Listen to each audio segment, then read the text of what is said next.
So hello mga langga. So ayun mga langga. Sa buong araw na ulan mga langga at napakalakas na hangin. Pero parang hindi pa talaga ito yung napakalakas talaga mga langga. Kaya kinhapunan ay naisip namin ni Papa na habang hindi pa nadadamage ang ating talong, no? And of course, wala din kaming maulam sa gabing ito. Kaya nanguha kami ng talong ni Papa mga langga. Siguro iihawin namin ito, isasalad or itotorta, depende, basta ang importante bago dumating yung napakalakas na bagyo mga langga ay makuha na natin itong mga mga bunga na ito. So kung nakapapansin nyo po ay talagang nagmamadali kami ni Papa dyan mga langga kasi patuloy ang pag-ulan at saka ang hangin mga langga, pero hindi pa naman po masyadong malakas talaga, pero nararamdaman na po talaga namin si Tino, no? Kaya naghahanda na kami mga langga. And since hindi kami makatawid at wala kaming maisip na maulam, masarap din kasi mga langga yung insaladang talong sa sa ulam mga langga pag ganitong malamig ang panahon, no? Kaya naisip talaga namin ni Papa na kunin na lahat or iiwan namin yung mga medyo maliliit pa kasi sayang din, no? Kaya yan, nagmamadali kami dyan mga langga kasi basang-basa na kami niyan. Si Papa ay nakasombrero. Ako yung nagvi-video niyan mga langga, pero hindi na lang ako nagsombrero kasi wala akong makitang sombrero. Kaya yun, basta importante makuha namin yung bunga. Medyo madami-dami naman, no, yung bunga nitong talong na to mga langga. Kaya super thankful kami sa halaman namin na to. Kasi talagang hindi niya kami binigo pag ganitong sitwasyon, lalo na kapag hangin at hindi kami makatawid sa sapa, ay talagang solve kami nitong talong namin na to mga langga. Kaya inaalagaan namin itong mabuti. Pero sana, no, hindi siya kasi yung halaman kapag lagi daw namumunga, darating din daw talaga yung panahon na hindi na talaga siya namumunga or parang kusa na lang siyang mamamatay ba. Pero hopefully sana hindi niya tayo iwan, no? Kay ang laking tulong talaga nitong talong na to mga langga. Sa totoo lang, yes.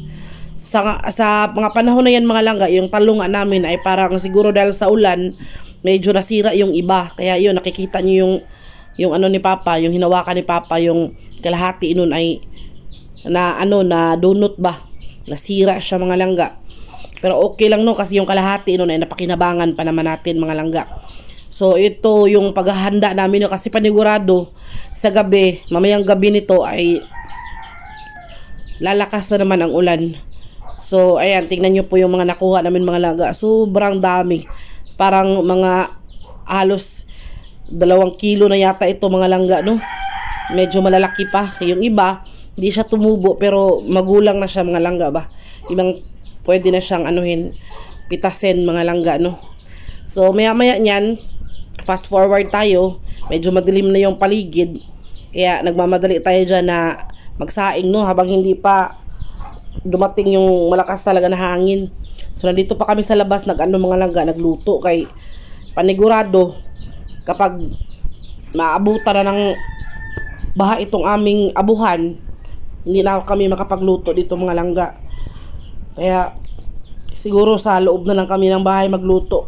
Maganda kasi dito sa aming abuhan mga langga kasi marami naman kaming mga agungal, yung ng mais ba, yung kahoy ng mais. So nagagamit pa namin siyang pang insect, pang sugnod ba, pang gatong. So pagkatapos magluto ng kanin, iihaw na lang dito ng talong mga langga. So hindi pa masyadong hapon yan mga langga, pero madilim na talaga yung langit kasi nga may bagyo, no?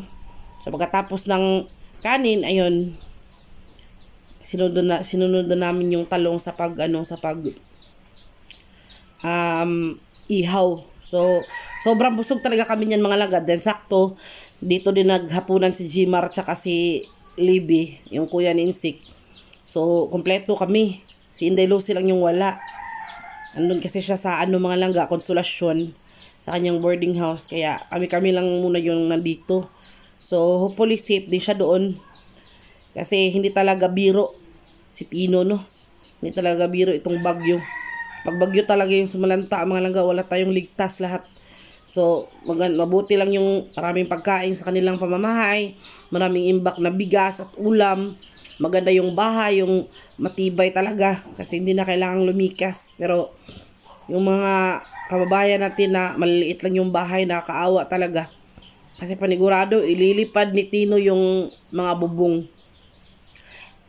Kaya, ayun no, mandami-dami din tayong na talong, mga langga, kaya nagpapasalamat tayo dyan. So yan, mga langga, pagkatapos naming ihawin yan, inihaw ko na lahat, mga langga, kasi kapag nagtorta pala ako, wala pala akong itlog, since hindi nga tayo makatawid sa tindahan, mga langga. Naisip ko walang itlog, kaya ayun, inano ko na lahat, kanang sinalad ko ba, insaladang talong na lang lahat. Masarap naman siya, mga langga, kahit yun lang yung ulam namin. Tapos meron konting tuyo, solve na, no.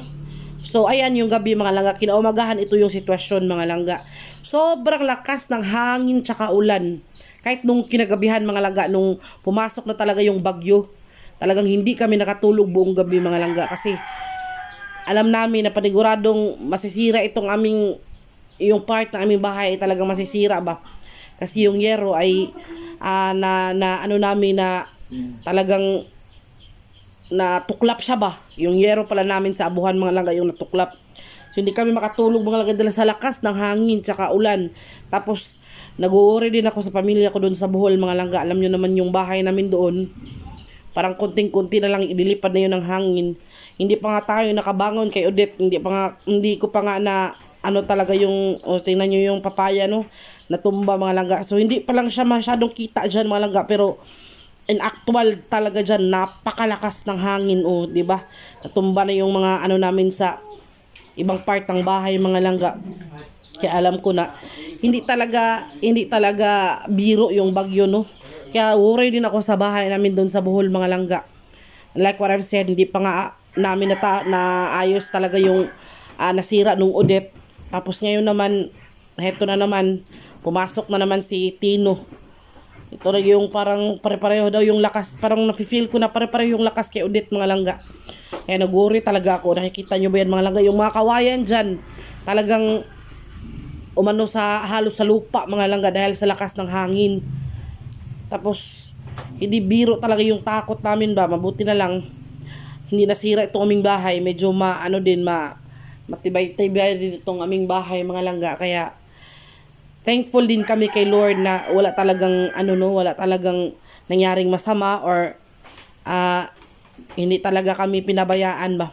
Hindi talaga kami pinabayaan sa buong gabi at buong araw at buong panahon na sinalantay tayo ni Tino. Pero yung ibang kababayan natin, lalo na sa syudad, mga langga, talaga namang nakakalungkot, nakakadurog sa puso, mga langga, kapag nakikita nyo po yung mga post nila na yung iba ay nandun sa ibabaw ng kanilang bubong, humihingi ng tulong, di ba? Nakikita yung lakas talaga niya. Talaga namang naghahasik ng lagim yung Tino lagi. Na kami ngayon, ilang araw na kami walang kuryente, mga langga. Kapag na-upload ko tong video na to, panigurado, naghahanap kami ng paraan para ma-upload. So sana, panoorin nyo na skip ads. And thank you all. See you in the next video, mga langga. Love.